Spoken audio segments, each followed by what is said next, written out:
Hey, welcome back to the Engineered Channel. Today I got to show you one of my newest treasures I found. I'd like to introduce you to the Harley Davidson X-90 Minibike. I know you thought I have lost my mind, and maybe I have, but come on back and let me tell you all about this.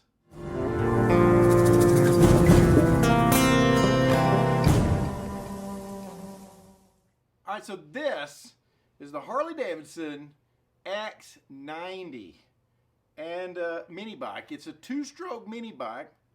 It was this is a 1974 model. They built these bikes in 1973, 1974, and then about half of 1975. And from what I can gather, about 8,000 to 9,000 of these bikes made it to the U.S.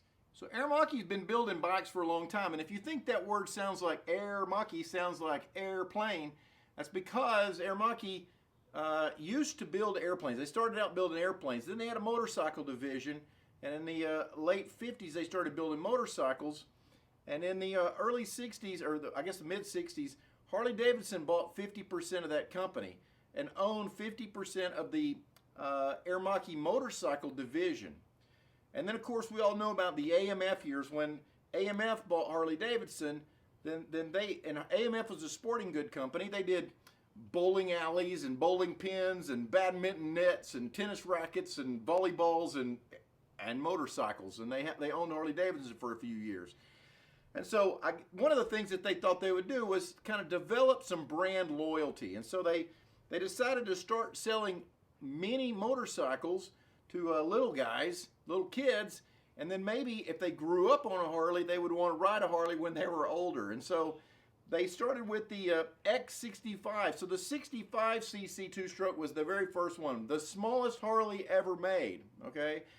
They're coming out with a new one now. They're saying that the 350cc is the smallest Harley ever made. Nope, 1965. And I know you're like, well, that wasn't Harley, that was an Italian company.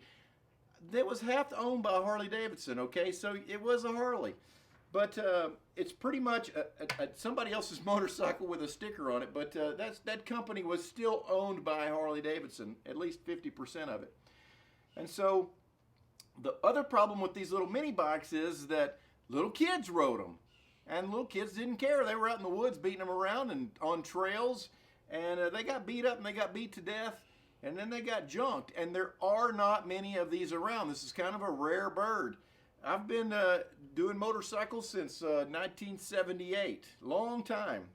This is the very first one of these I have ever seen. And probably my wife and my kids said that was the worst decision you've ever made, buying something like that. That's ridiculous. Have you lost your mind? Maybe a little bit. It's in pretty horrible shape. But this is my winter project, and the plan is to restore this back to showroom new. So for me, part of the fun, it's like an Easter egg hunt, is trying to find all the parts to put this back together again. So what's wrong with this one? Oh my gosh, there's a lot wrong with this one. The front end, here you go, ready? I can't even flex the front end. It is completely locked up. Can't move it. The other thing is that this had a cool little feature on the handlebars. You flip this lever down, and then you could fold the handlebars back. Of course, mine's not folding. This pin's probably stuck. It needs to be lubricated. But for easy transportation, you could stick it in the back of your wife's Tahoe, maybe. That's what I've heard. It'll fit back there. And so anyway, that's locked up. The front shocks, totally stuck. There's no spring in the front shocks. The back shocks, totally frozen. The engine, also frozen. The engine had the spark plug out of it for who knows how many years.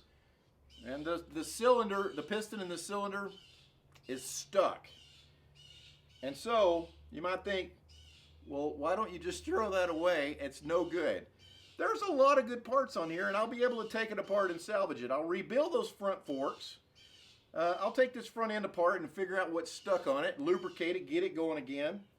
I did find on eBay, thank goodness for eBay, I did find a few parts on there. So I was able to find a complete engine. I found a used exhaust pipe. I did find the seat. I'm missing the seat, but I did find a seat. And so I've been able to find most of the parts. One part I can't find, and maybe y'all can help me find it, is the gas cap that goes on here. I can't find this gas cap. Those are hard to find. This is the only painted part on the whole bike, and they call this, I think, a sparkle red, but it's closer to plum crazy purple from Dodge. But under the tank tunnel here, you can kind of still see the original color. So I'm going to repaint this back to the original color. Now these came 3 years, 73, 74, 75, and you can tell which year model you have by looking at the decals on the tank. The 73 model had some short stripes that ran across the tank this way in 2 different colors, and I think black and blue. The 75 model, or the 74 model rather, came in 2 colors. The red, which that's what this is. It's more of a burgundy or a purple, and it came in black, and it's denoted by these stripes, these horizontal stripes that go one under the Harley Davidson sticker. And then the 75 models, I believe, had an S-shaped sticker that came down, went across, and then went back down again. And so you can tell what year model you have if it has the original tank decals on it just by that. This is a 74 model, and I believe that the 74 is the one they built the most of. I think they built about 7,000 of them in 74.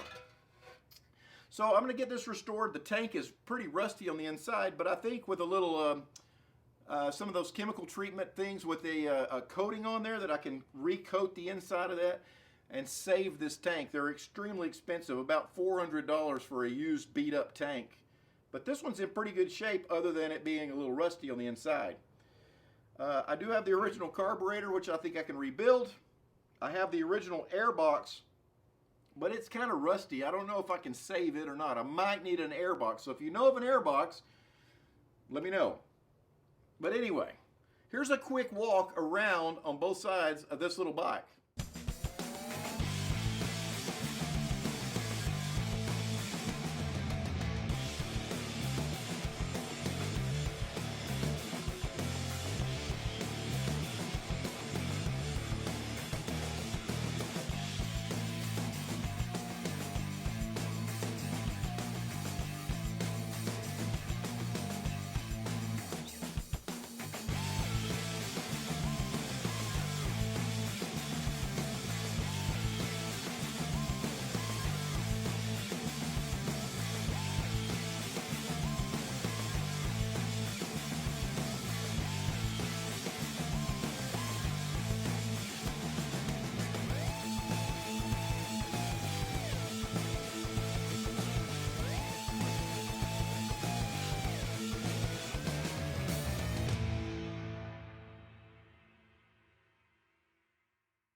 This little Harley weighs 126 pounds fully dressed, and it makes a whopping 8 horsepower.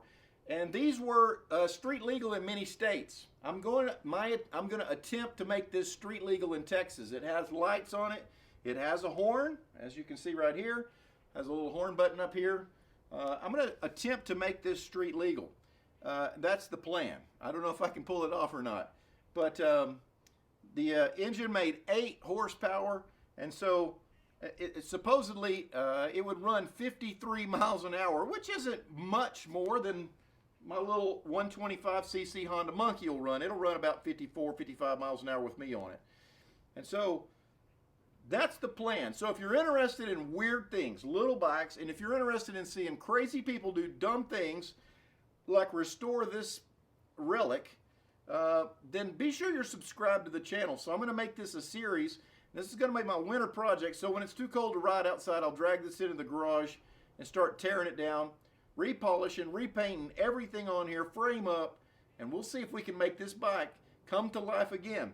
So I hope you enjoyed this. I hope that this is something that you're interested in. Like I said, I've been riding motorcycles for nearly 50 years. I've never ever seen one, so I just couldn't pass it up. I had to get it. What's the most popular brand, Harley brand name or model name? The Sportster. This one is called the Shortster. So if you want to see this restored and back on the road in all its glory, be sure you subscribe and tune in here, and I'll see you next time here on the Engineered Channel.